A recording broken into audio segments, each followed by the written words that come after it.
tutorial is a very useful tutorial. That's why I'm making this tutorial. A lot of us have been using Lightroom for a while. After clearing our system, we still notice that we don't have a lot of space in our system, but we don't know what the cause is. So in this video, I'm going to be showing you what you can do to fix some of that problem. Right here is my trash can. If you can see, let me restore this. How do you even do it? Put back. Okay. So if I say put back, now if I want to check my system space, the space that I have left in my system, I would probably not see it, but I know I don't have much space anymore. So this is my document where I save my Lightroom. Once I open my Lightroom and I create a folder for it, that is where the folder is. So every single time you create a folder to edit, you must find some sort of cache file inside, something like this inside. But one thing we have not been doing is try as much as possible to check if these things are actually occupying space. So in this video, I want to show you what you're actually facing. So yeah, if I click this, that is just showing me just 4 files. If I click it, you'll notice that alone is almost 10 gig. That alone, and the pictures that were there have been sent to the client. The next one will be this one. You see, this one is 4 point something gig. The next one, delete me, this one is also 5 gig, 2 megabytes, because I don't think I did anything serious there. Then okay, this one is a picture. This one is also a picture.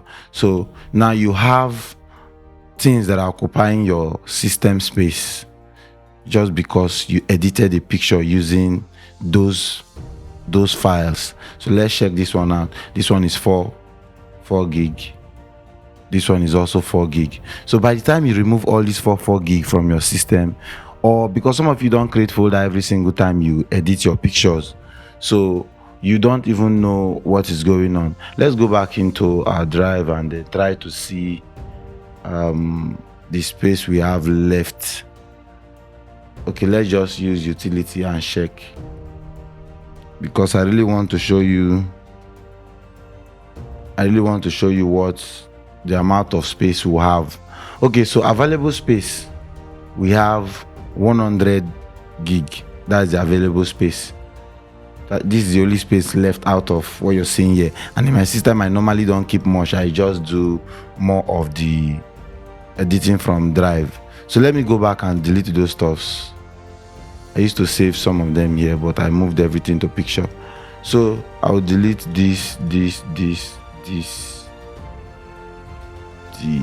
Let me just delete that one first, so I will not be deleting something else. So let me delete this also. Delete this one too. I have to delete this one. No,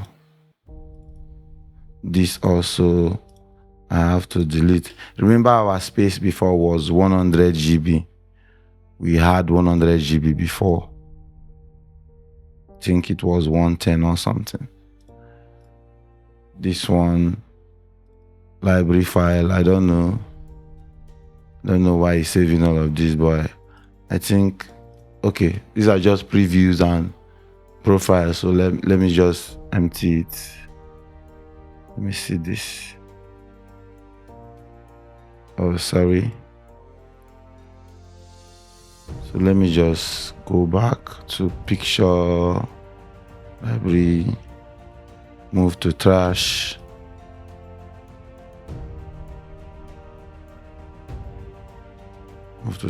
And I'll leave this. So I have this backup folder. So let me just rearrange this the way it's supposed to be. Let me just keep it like this. Rows, I have something in there. Okay, so now it's still showing me 101 GB space available, right? So let's remove this amount. We have 36 gig here, so let's trash it. Now look at what you have here. Look at what you have here. You have 120 gig space in your system. So with just that little changes that you've done, you have saved yourself a lot of problem.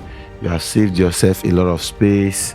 So if you're creating everything into one folder, it would be nice if after you deliver the job to the client, go back there, delete everything inside there. So whenever you want to work with Lightroom again, you start saving cache files, you can also look for a way and delete them. I hope this video was helpful. If this video was helpful, please do well to share it, because we need to save people's life. Do well to share it, because we need to help a lot of persons. I'll see